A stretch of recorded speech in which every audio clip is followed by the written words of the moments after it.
எல்லோருக்கும் வணக்கம். எல்லாம் எப்படி இருக்கீங்க? நல்லா இருப்பீங்கன்னு நினைக்கிறேன். நானும் சிறப்பாக இருக்கேன். உங்கள் கூட ஒரு 2 விஷயத்த ஒன்று ஷேர் பண்ணிக்கணும். மொதல் விஷயம், சோகமான விஷயம் என்னன்னா, குவைத்தில் காலையிலிருந்து அபாய சத்தம், அதே சமயம் இந்த ஏவுகணைகள் வெடிக்கிற சத்தமும். ஏவுகணைகள் வெடிக்கிற சத்தமாச்சே எங்கே குவைத்தில் வீயுதான்னு கேட்டால், பக்ரைனில் வீழ்ந்திருக்குது. டிக்டாக் லைவில் பார்த்தா அந்த வீடியோ தான் இது.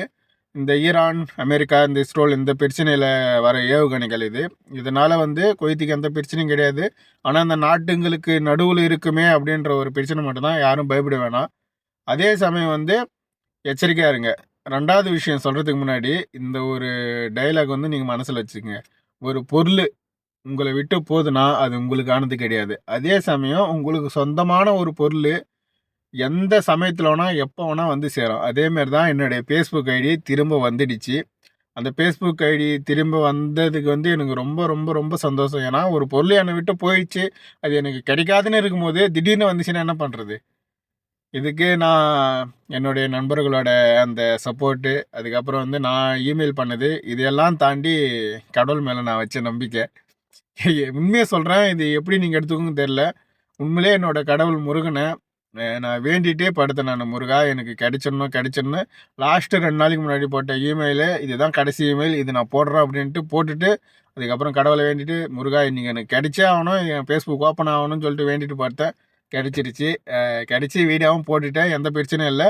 ஃபேஸ்புக் இதுலேருந்து ஒரு சாரி லெட்டர் மட்டும் வந்துருந்துச்சு. இதுமாரி உங்கள் ஐடி ஓப்பன் ஆகிடுச்சு. இருந்தாலும் எங்களுடைய ரூல்ஸ்னு ஒன்று இருக்குதுல்ல, அதில் தான் செக் பண்ணி இவ்வளோ நாள் பிளாக் பண்ணி வச்சுருந்தோம். இவ்வளோ நாள் பிளாக் பண்ணி வச்சுருந்ததுக்கு சாரி அப்படின்னு கேட்டு ஒரு மெசேஜ் மட்டும் வந்துருந்துச்சு. ரொம்ப சந்தோஷமான விஷயம். ஃபேஸ்புக் இதுக்கப்புறம் நிம்மதியாக இருக்கலாம், எந்த பிரச்சனையும் இல்லை. இந்த பெரிய குபுஸ் அப்புறம் தண்ணி சின்னது அது ஒரு 2 கேட்டாங்க. எப்பவுமே வாங்குற தண்ணி பாக்கெட் இல்லை, இதுதான் இருக்குது. இதனால எடுத்துன்னு போவோம். தண்ணினா எல்லாம் ஒன்று தானே. இந்த 2 பொருள் ஒரு தினார் 325 ஃபில்ஸ். நம்பூர் காசுக்கு 393 ரூபா கிட்ட வரும். தைமா ஜமாயா போயின்னு இருக்கேன். போயிட்டு அங்கே போய் சில பொருள் வர போகிறேன். முன்னாடி இருக்கால அந்த பொருள் வாங்கலாம். சரி இருந்தாலும் தைமாவில் கொஞ்சம் ஆஃபரில் கிடைக்குமே, மேடத்துக்கு கொஞ்சம் காசு சேவ் பண்ணுமேனு தைமாவுக்கு போயின்னு இருக்கேன். கம்பர்ட் பெருசு ஒன்று, டெட்டால் ஒன்று, அதுக்கப்புறம் அந்த குப்பை கொட்டுற இது ஒன்று, அப்புறம் லிப்டன் சாய், இது மட்டும் தான் கேட்டாங்க. வாங்கிட்டு போய் கொடுப்போம். இங்கே வெடிக்கிற சத்தத்தை கேட்டாலே பயமாக இருக்குது. ஊருக்கு நிம்மதியாக போக மாட்டோமான்னு மேடம் கால் பண்ணி, குமார் தண்ணி எனக்கு அதிகமாக வேணும், போய் தைமால பார்த்து தண்ணி அதிகமாக வேணும்ன்றாங்க. சரிப்பா எப்பா அதை தெரியுது பாருங்க, அதெல்லாம் வெடிச்சது ஏவுகணையோட புகை தான். எங்க தோ வீந்துக்குது பாருங்க பக்கத்தில். அச்சோ, நான் இருக்கிற இடத்துல பக்கத்தில் வீந்து இருக்குதுங்க. இதுமாரி இருந்தால் எப்படிங்க பண்ணுறது? டக்குன்னு தண்ணி வாங்கி வீட்டுக்கு ஓடி போடுவோம். நம்ம மேலே எதனா வீந்துற போகுது. லஞ்ச் வந்திருக்கு, சாப்பிட்லாம்.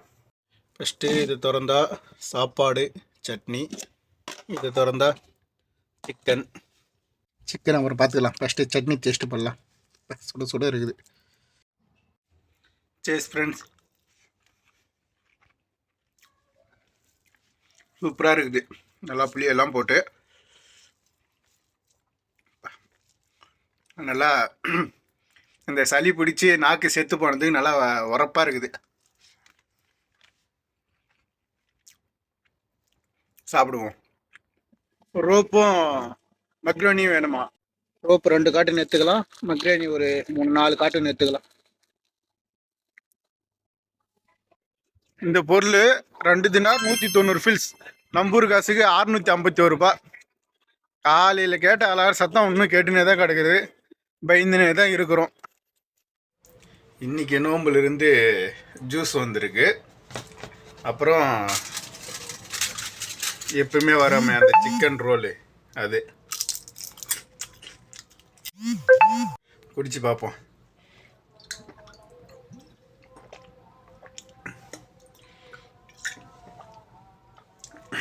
நம்ம மைண்ட் வேறு எங்கெங்கேயோ போகுது, இருந்தாலும் செம்மையாக இருக்குது.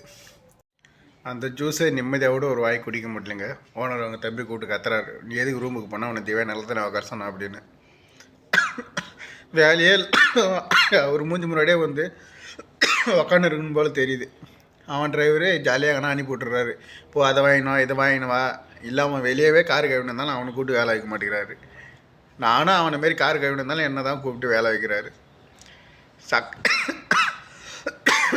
சக்காலத்தி கொடுமை மாரி இருக்குது இவங்க கொடுமை. குபுஸும் டோஸ்ட்டும் வேணுமா?